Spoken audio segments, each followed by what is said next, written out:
El sector del transport sanitari de Catalunya començarà una vaga indefinida aquest divendres 9 d'octubre. A l'Alt Empordà són més de 120 treballadors i treballadores que reclamen que es valori la seva professió.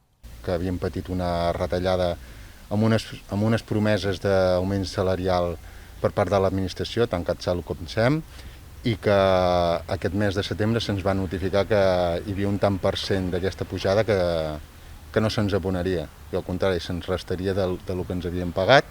I el segon punt és que portem molts anys lluitant per un conveni digne i que hem arribat al moment de demanar les mateixes condicions laborals que tenen els companys amb el conveni SEMSA.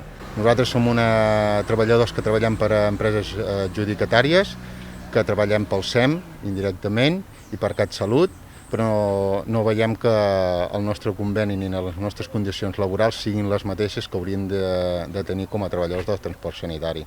Denuncien que aquests mesos de pandèmia no han pogut treballar amb les condicions òptimes. En plena pandèmia hem hagut de patir manques d'equips personals de protecció, reutilitzant bates, donant-nos guants de protecció amb comptagotes.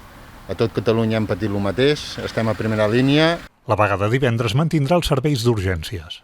En tema d'urgències no es veurà del tot afectada perquè els serveis mínims representa que hem de fer el 100% dels serveis, però en el tema del servei del transport no urgent es tenen que garantir els serveis de diàlisis, tractaments oncològics i proves urgents. És a dir, que tota la població que hagi de realitzar una visita a l'hospital, anar al servei de radiologia o de rehabilitació es veuran afectats durant aquesta època que tindrem la vaga. El servei sanitari urgent a la comarca de l'Alt Empordà compta amb unitats en poblacions com Portbou, Cadaqués, Roses, Llançà, l'Escala, Empúria Brava, la Jonquera i Figueres.